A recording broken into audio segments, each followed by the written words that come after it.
right, good to have you here, Luc. Very pleased to have you, Paul. Indeed, it's a pleasure to be all together today, last session of the day. So we have time, right? Maybe we're going to talk more than 45 minutes, I'm not sure, right? But it's a good thing that we don't have nobody remote right now, so it's good. We're going to look at areas of collaboration. We're going to talk about ways of collaboration and working together. And we're going to start by Jin-Soon. Oh, Jin-Soon is here. And we were waiting for the screen to come back. Jin-Soon, welcome here, part of the panel. At Busan Port Authority, you envision a new way of collaboration with others, and others mean other port authorities. And in Europe, you have been looking to collaborate and work together with the Port of Rotterdam that Paul is here from, and also from Port of Barcelona that hosting this venue today. Can you share with us about what you are looking at, to do, what you have been doing, especially on logistics centers indeed, right? Jin-Soon.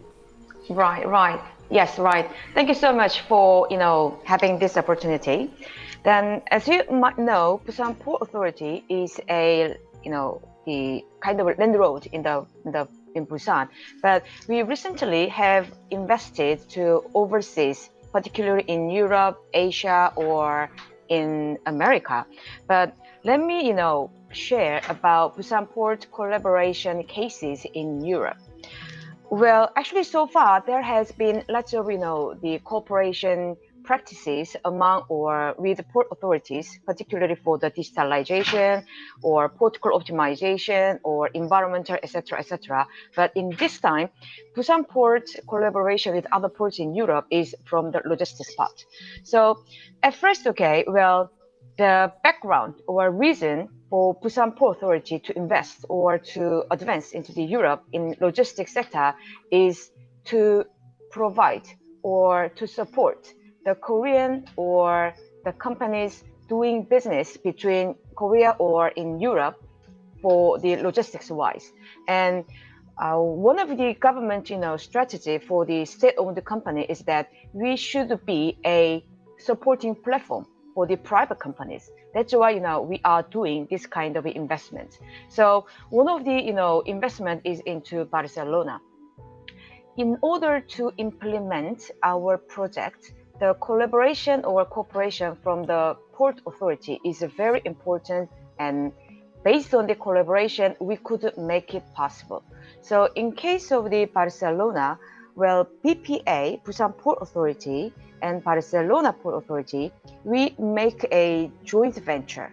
We have already established, then we are trying to, manage or operate the logistics warehouse in a long-term status. So we can provide a long-term and stable logistics platform for the Korean companies using or advancing into the Southern Europe.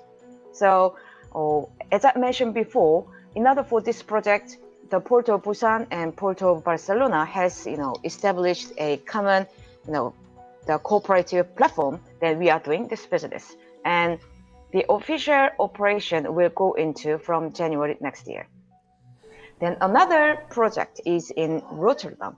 So in a Rotterdam basis is a little bit different, the business model, but this is also logistics platform. Based on the cooperation between Port of Busan and Port of Rotterdam, we have invested and constructed a logistics warehouse, the 30,000 square meter warehouse in Maasbracht area.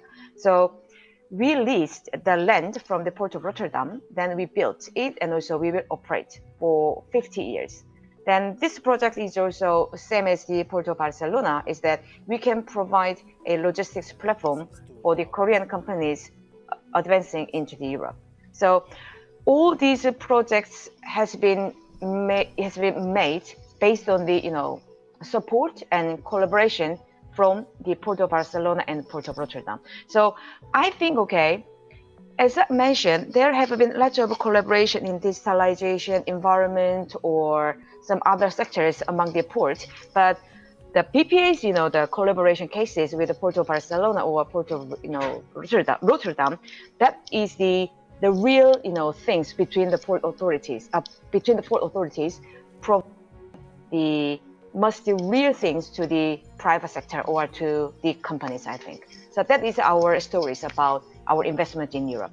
Yeah, thank you, Jinson. It's really interesting. We're going to be discussing later on with Luc in particular about partnering with others port authorities, and I think it's a unique way forward for numbers of our ports around the world in terms of collaboration. We're going to move to one of my favorite subjects with Paul. It's related to digital infrastructure. Paul, 2 years ago, the World Economic Forum with McKinsey published a report, a very interesting report on data collaboration for the common good. And I think that the common good part of the sentence is super important. But for data collaboration, we need to build digital public infrastructure. Tell me what's going on this matter. Yes, thank you very much, Xavier. And first, compliments to Xin Young about this cooperation between our two ports. And I think this really helped our long-standing relationship between our ports to make this a success. But when you look at digital, I think it goes to a next level, digital collaboration. As by now we all know that if we're looking at logistics and transportation, it's all about planning, it's all about transparency. And we know by now it's hard to establish this transparency. And as ports, we have been optimizing this within our own area. But I think now it's the time to move on to a next level where we make it possible to optimize it outside our own port areas. Like for example, if we look at Antwerp, our customers like Samsung and Nike, they do business in both ports and they want the same processes, they want to share data. They don't want to have a customs process twice if they reroute the cargo. So in the end, we are the ports, we should make that possible. And I think we're moving from the age of the physical infrastructure to the age of the digitization, where it's all about planning.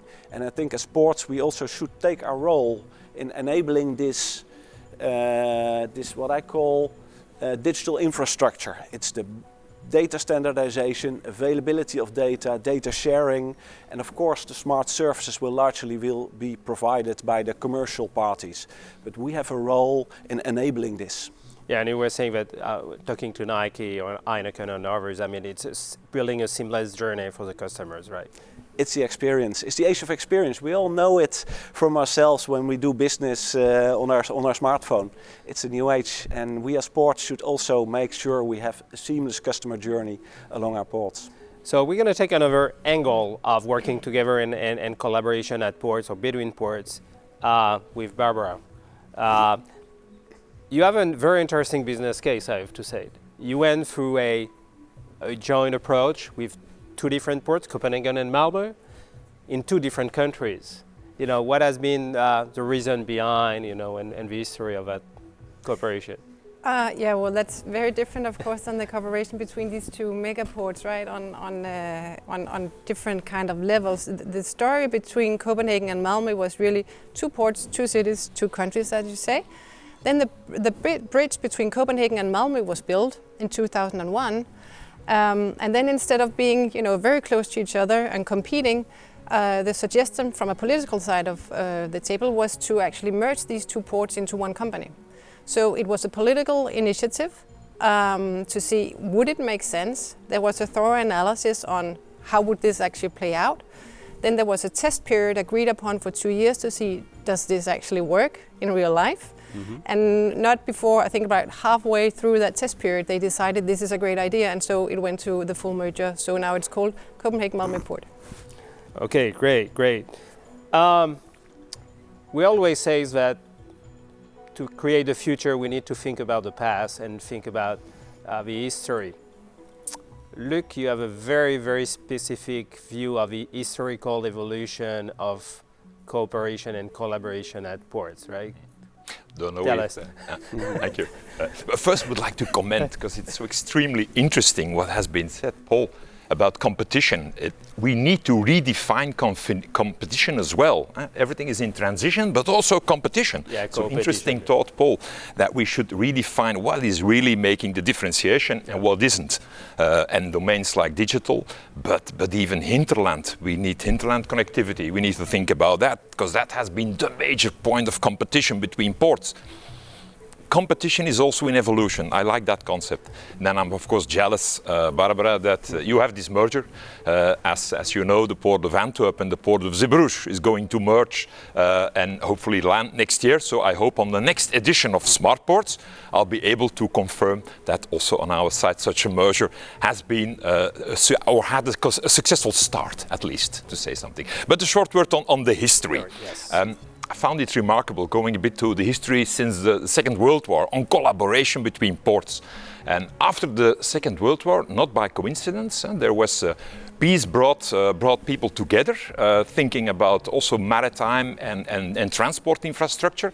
And that was the day that the International Association of Ports and Harbors saw its daylight. So the foundation was in 1955, ports working together.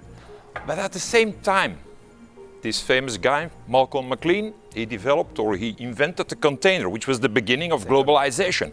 What did we see after the globalization or during the whole decades of globalization?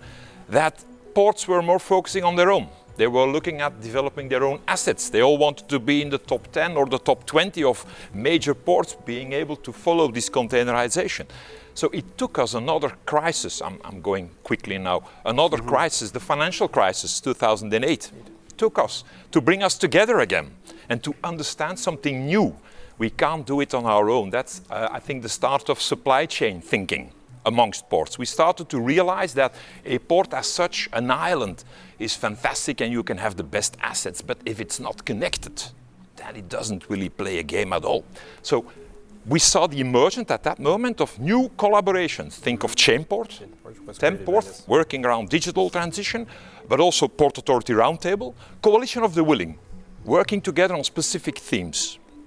And then I jump to today, the COVID crisis. What did this do to all of us? I mean, personally, I was flabbergasted about the openness to share experiences between ports in these dark days, learning from one another on how to tackle COVID, also in the operations, on the terminals, the way you manage a port. So there was a big openness amongst ports, and I think it led to what we all realize today, and I think it has been a red line through all the sessions in the past days, is collaboration. We can't do it on our own. It's as simple as that. And we have seen a lot of coalitions, be it related to climate themes or to digital transition or to energy transition, but coalition of ports together with industry to build the future. So coalitions after another crisis. And I think you rightly said, I mean, the pandemic, we started to get back all together, about 18 months ago, almost 24 months ago, on the COVID-19 task force that was created by the IAPH from nowhere. And we started from different regions of the world to collaborate and to work on deliverable for all our ports, how to fight, how to manage this situation and what is going to be the impact on economy also at our ports. So that was interesting. Let's go back to my favorite subject, data collaboration with Jinsoon. What do you think the role of tech and data in terms of collaboration, but also because everything is not Christmas tree, we have lots of challenges right now in data collaboration. Can we talk about it from a Busan port perspective? Well, actually, within the Busan port, we have, established a kind of, the platform under the blockchain with the terminal operator or shipping lines or customs office or whatever. But the port itself is not only the one country, okay? Port should be connected with all of the, other ports globally. It means that the data sharing is very important.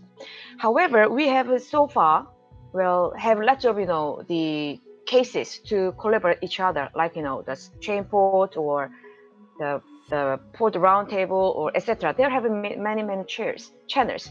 However, there is some the difficulties and challenges that I'm concerning is that the private sector they would not, willing to share their own data. And also, each port has all different, the standard and also the different, the kind of, the formats and the languages are different. So there has been some limitations or challenges to share all of the data with the other ports. That is, I think, the main challenges or task, I think. I think that the building the trust, Paul, is really something important when it comes to data collaboration and building a trust. I mean, we go back to the McKinsey WEF a report 2 years ago on data collaboration for the common good. You need to have neutrality, right? And it's a big subject today. Right. Yes, so true, Pascal. I think this is spot on. And I think it's very much matches our neutral role, the role of ports. So there's not only an opportunity, there's maybe also an obligation to take that role. And we experience on a local level already the value, and especially the past 3 years, also, excuse me, cargo owners, transporters, deep sea terminals, inland terminals, they approached ports as a neutral entity to share data. And we're already doing it, but it's still on this small combined team, and we should lift it now to the next level. And I think it's an excellent first step to prove that as ports together, like we are doing with Antwerp, first on the more easy steps like around the customs, and I see an opportunity with Busan as well if we link the port community systems over the world. Yeah, I think that it's one key way forward that we have to manage deeply. When we excuse me. So when it's come to look of other ways of collaboration in the near future in Antwerp, where are you focused on? In the pre-discussion, we mentioned that perhaps the focus should be a bit on how we collaborate with ports in Africa and South America to have a bit of another angle. So if you allow me, I would like to address it that way. We are being by between data collaboration and collaboration with ports, and obviously you are very engaged in the South world, right? Yeah. Well, we are engaged also on the horizontal axe, but let's have a look at the axe working together with ports in Africa and South America. Basically, our business model, it's 4 components. It's consultancy, it's training, it's port management, and investment. That are the 4 components. And let's say the key for us is, the key in our approach towards these ports is doing things together in an integrated way. So we really want to work together with the local port on how the collaboration meets best the goals of the 2 sides. And we make a distinction between the short term and the mid to longer term. On the short term, the focus is indeed on consultancy and training, meaning hands-on analysis of the situation in these ports, assessment of the port performance, and then come up with practical and feasible recommendations. That would be the first step. Basically understanding one another and sharing then our ideas. Second thing would then be to assist the ports in training, tailor-made, because we can learn a lot from each other. So it's not the idea of just training the way we see it, but after a clear analysis on what is really needed and what is interesting for both parties to share. And on the longer term, then the aspect of port management and investment comes around the corner. Port management, as for instance we have in the port of Cotonou in Benin, we are managing the port. But also here it's basically about, we start with on-site port management, but the whole idea is knowledge transfer. We're never getting into this port management part of our business model forever. This needs to be a process of gradual transfer of know-how, so we encourage the presence of local managers in the team from the beginning to ease this transfer. And then the last component in the business model is investment, but this is something we only do if it has value. The sentence there is put your money where your mouth is, or where you put your words. So if it adds value to the collaboration, if it enriches the trust, if it creates confidence, then we are willing also to do financial investments, as for instance we have in the port of Açu in Brazil and in the port of Duqm in Oman. But then again, that's not a purpose in its own. It should be together in the total business model with the consultancy, the training, the port management. And in that context, look that the impact of trade lanes is a key factor for decision making to partner with another port, for example? It's one important element, of course. We are looking in these collaborations how it also, and that's what I mean with it should help both sides. It should be a development of the two ports, also the Port of Antwerp in this story. So we are looking preferably to locations where today or tomorrow important cargo flows are present or can be developed. Mm-hmm. We're also looking at places where companies active on the Antwerp port platform can get advantage of our presence in the port abroad by helping them in also doing investments in the overseas port. That's interesting because we have been also seeing from Port of Rotterdam having some action in that same way in Oman, for example, in Salalah and other ports. In Busan, BPA has described that partnership, so it's interesting to see three ports here of working together. But in the context of Malmö and Copenhagen, you were telling me that the way that you do business is very specific. You'd like to sit down around a table and to discuss when it's to discuss areas of cooperation, Barbara, right? Yeah, I think most collaboration is built on trust. And I think personally, I don't know but I feel the same sense after spending the last 24 hours here in this great conference that most of us, we've been missing this, missing looking each other into the eyes and finding opportunities. And to be honest, I don't see our industry normally as, the shakers and movers of the world and transformation. So I think we're behind, but I see a lot of eagerness, a lot of will, a lot of investments and going into how can we build back better. I think the whole pandemic situation has been a wake-up call for many of us, probably at a personal level, but also business-wise, and just realizing that we cannot pick up where we left it, right? And where before I think a lot of us were in silos and rather competing than collaborating, like we just had great examples on, I think that's kind of gone. I feel a total difference in how can we find each other, how can we meet our common goals. And for us personally, that's a lot about sustainability. I know we are comparably with you, we're rather small, but I'm fortunate to be located in one of the most climate ambitious parts of the world. And that's the duty we take on us, right? So we want to be CO2 neutral in 2025. We want to be one of the most sustainable ports in the world, not because that on its own it's something, because we're small, but because we hope that that's something we can transfer. It's a knowledge that you can spread, and we can all work together on that. And also because I think it's going to open up for opportunities, right? I think that we are so behind, we'll make it, but we're behind, and there's going to be a lot of interest, a lot of opportunities, and probably a lot of investments for all of us to look into. And what is going to work in one port is, of course, also going to work in another one, right? So that's going to be, I think, one of the areas where we're going to have a lot of collaboration. Yeah, for sure. What you're saying is today, Smartport and yesterday is bringing us back together, working together and thinking about areas of focus. Sustainability has been this discussion yesterday, of course. Very much so. And I think, to just take a practical example, right? We're a fairly large cruise port. We have to figure out how do we want to continue to be that? What kind of responsibility do you have as a port? It's not only, connecting the water and the land, but how do we make sure that the total destination still thinks this is a great business? And that responsibility no longer stops, by the ship and in the port. We have to make sure, that's how we see it anyway, that we are going to leave, nice footsteps around and not like the over-tourism or anything else. And that's a responsibility I think that the ports also need to take upon us, so we can kind of work together across the chain in the industries. And that's no difference whether you're in Barcelona or you're in Copenhagen or you are anywhere else in the world. And in the context of sustainability, yesterday we discussed another point on our session on energy transition. We're talking about human capital, the importance of human capital. And Paul, in terms of tech and in terms of collaboration, we see the growth of new innovation ecosystem where human capital is critical, because we are working on new tech, but we don't know. AI doesn't know. Last week, the general manager of Netherlands Customs said, we got a problem on human capital. We don't have the people.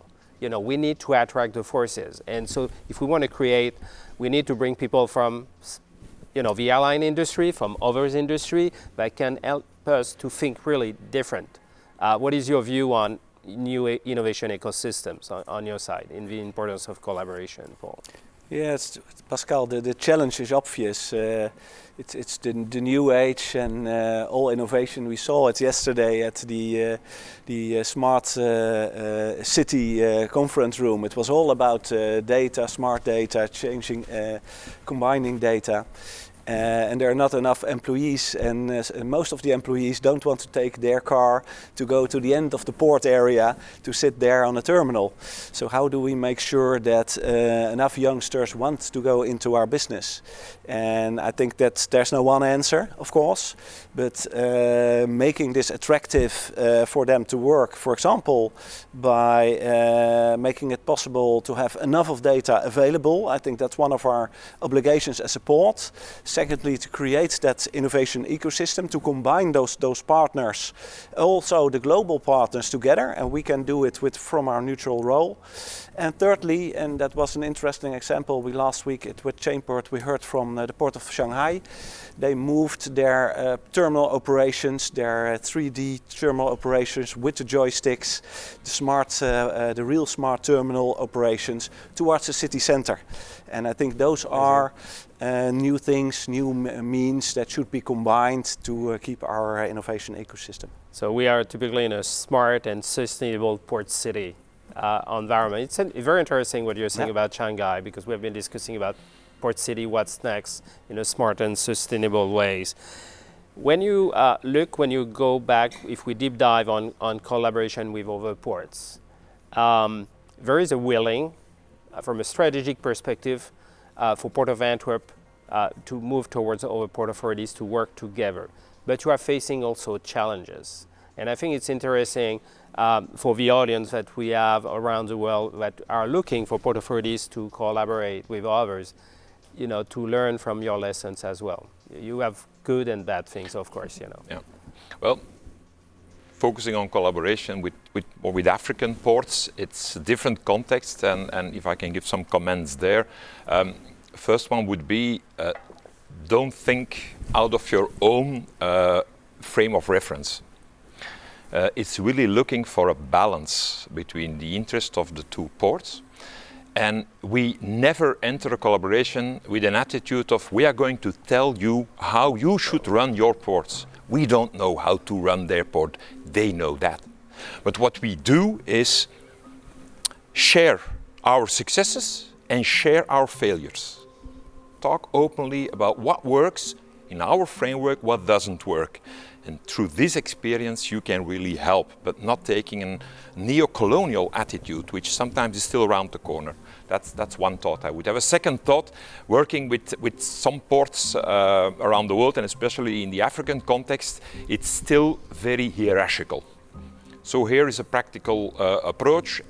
If you don't have the support in a port development project from the top, and I'm talking about the minister and even in some countries the head of state, then it's a failure from the beginning. You need to have that support. And a third, and it goes along with the people. If you want to be successful in a collaboration with these ports, you also need to have the support from the middle management. Even after my second remark on the hierarchical support, also the middle management needs to be convinced of the value that you are bringing. And that again brings me to the first point, exchange success, but also exchange failures. I think what you're saying here is that relationship matters. It's indeed, you know, all getting together here, it's, you know, we have to develop that, and in terms of collaboration.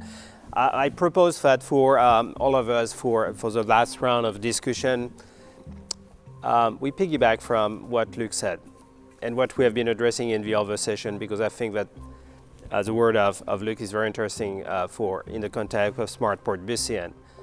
Building coalition of willings. What about building coalition of willings between ourselves and others? What are the areas? You talk about sustainability. We talk about data collaboration or digital public infrastructure. We talk about trade lanes. And we talk with, it's interesting the approach from Busan to have a focus on logistics. It's a new thing because it's run by ports, and you have competitors. Yeah, you have other private sector. You have logistics operators. So you are entering in a new dimension. You know, in the other session, we have discussed about disruption, the way that we do business, you know. So let's say, what do you think, Barbara, about coalition of willings, not only from a Copenhagen and Malmö, but from a Copenhagen and Malmö with others? You know, what are the subject matter that we want to focus beyond sustainability? Well, I think it's going to be the root to many of these parts, actually. I think digital and sustainability is going to go hand in hand also. I see them all interlinked because the speed of everything is accelerating. And I find it difficult to do sustainability without being digital, and also the other way around. So I think a lot of these different initiatives that you may start, or you may start, or I may start, are actually going to be linked somehow. The way we see it is a lot of it is going to be across traditional value chains. We're probably going to work with different partners than we have traditionally. We're definitely going to work with different ports. You know, we have an aspiration of creating in our, you know, we have two countries. We have a strait, and we don't see the strait as something that separates us, but actually ties us together. And we just started naming this Ocean Valley. We would like to open up the port for any kind of, you know, initiative, business, labs, science, whatever it is, that can help us all turn the blue maritime industry green. You know, that's what we think we have the best position to offer is on this. And anyone who would like to join that would of course be welcome. You know, there's going to be focus on the Blue District here in Barcelona. That would be obvious to work with them. There are, you know, AltaSea in Port of Los Angeles. There are several initiatives around the world. And of course we need to connect these dots so we can just, you know, increase the speed even further. So coalition are willing on blue tech for green, you know, for sustainability. What about Jinsoon from a Busan perspective? Where do you see coalition of willing beyond logistics going together on your side and partnering with others? Well, right. I think there have already been the, you know, the cooperative channels and platforms established, like, you know, the chain port or the port roundtable or protocol optimization. So, well, still, I think there is a long way to go to make a finer and very fruitful and practical implementation or practical result. So, well, that I think, you know, there will be no limitation to just, you know, the digitalization of environment. Just, you know, we should try to make a more practical result that, if possible, well, by inviting or by bringing the private sector into our cooperation, then we can make more practical results, I think. I mean, engaging the private sector as a lesson learned from a Busan perspective. I think that we live in a world where we have a divide. In data collaboration, we're talking about the digital divide, but we have this divide, the maturity level between others in the chain who can be different. I think we discussed earlier today about BCOs, bringing the BCOs and the shipping and the shippers working together with us. Luc, what do you see from next subject on coalition? You are a leader on coalition, of course. You are one of the leaders. Thank you. You're getting red colored now. Many domains. It would be strange for me not to say that I don't believe in these coalitions. We can only progress through bringing together front runners. That's the first thing. Coalition of the willing, yes, but I would say with the real willing. We have had experience in the past 2 years that we were not asking for formal engagement in coalitions, and that proved not to work. So a first thought on coalitions, whatever subject we work on, you need to have the front runners that are willing to engage in people and money. If not, it doesn't work. So, but what should we work on? Many domains have been named. One I found again very interesting is the human factor. I don't know if we have to make a coalition there, but I loved the remarks on the importance of the human factor.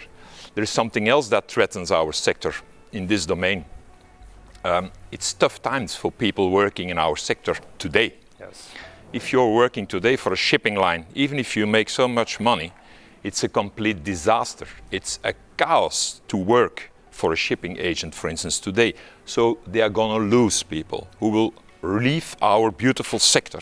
So we have a challenge altogether perhaps a coalition of the friendly employers to convince young people, but also people who are active today in the port, to stay on board and to come on board, because it's really tough times. So we need to be aware that we are going to lose people. Another domain I just want to mention is energy, because it's going to change the planet. Today we have got this oil and gas, we know where it comes from, we know how the value chains are built, and that most of the value is created Middle East, Europe, Asia and the northern part of the Americas. But in future there will be new forms of energy. We all know them. Today we talk about hydrogen, but that will not be the only one. New things will pop up in the coming years, which might not come from the traditional parts of the world. Look at hydrogen, where you need solar and wind energy. Places like Chile, Egypt, Morocco, African countries are probably going to be in the center of the production. They will be the production hubs for new energies. So let's not make mistakes again, which we made in the past by just let things happen, but let's sit together, create a coalition of the willing on how we can best set up these international infrastructures around new energy provision. Where can it be produced? Where does it need to go to? And how do we collaborate in a way that it's more harmonious? Also in terms of the value added for the players around the world and the countries around the world. Let's try to do this perhaps in a more harmonized way. So a coalition around energy hubs around the world makes sense to me. Yeah, of course we have lots of way forward, and we don't know what's going to be the future, but at least there is one element that you mentioned and that we mentioned. I think it's more important than anything else. Let's say that environmental sustainability is managed by the different stakeholders. This is about human capital. I'm going to it. You said we have people leaving our industry, like others. We're missing of people. In the UK, we're missing of truck drivers. When it's come to tech, we are moving into an environment where we have lots of unknown and lots of people who doesn't know. In the US, cybersecurity, we have 500,000 posts, for jobs, and we cannot fill at a time where cybersecurity is #1 risk in our ports all over the planet. How do you see human capital and playing into that coalition from your end? Well, I think it's about making it attractive, and especially after this pandemic, when it was so clear to everyone how important the world's global trade is. I think it's an attractive sector to work in. And especially if you take these coalitions of the willing, making this innovation on this data that we have available by now, I think that's the best way. Just make it appealing, and it's getting appealing by itself now.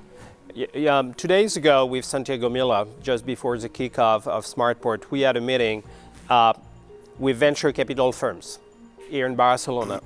And it was amazing because they were here to discuss what they can do with us. Before, no VCs were talking to us, but we had one of the largest worldwide sustainability fund. And they said something is wrong in your industry. Supply chain disruptions. So you have too many calls, port calls. You have too many trucks around the world. We discuss about that in the different sessions. But they have been engaged. We say something is wrong. So we are here to help. And not only to help, we are here to invest because we want to change. And we had discussion on the type of different fuels. And for example, it's amazing because it's an industry, the venture capital has been driving for 4 decades around the world, the future of our lives, in different areas, in biotech, in data, in software, in e-commerce. So it's interesting to see.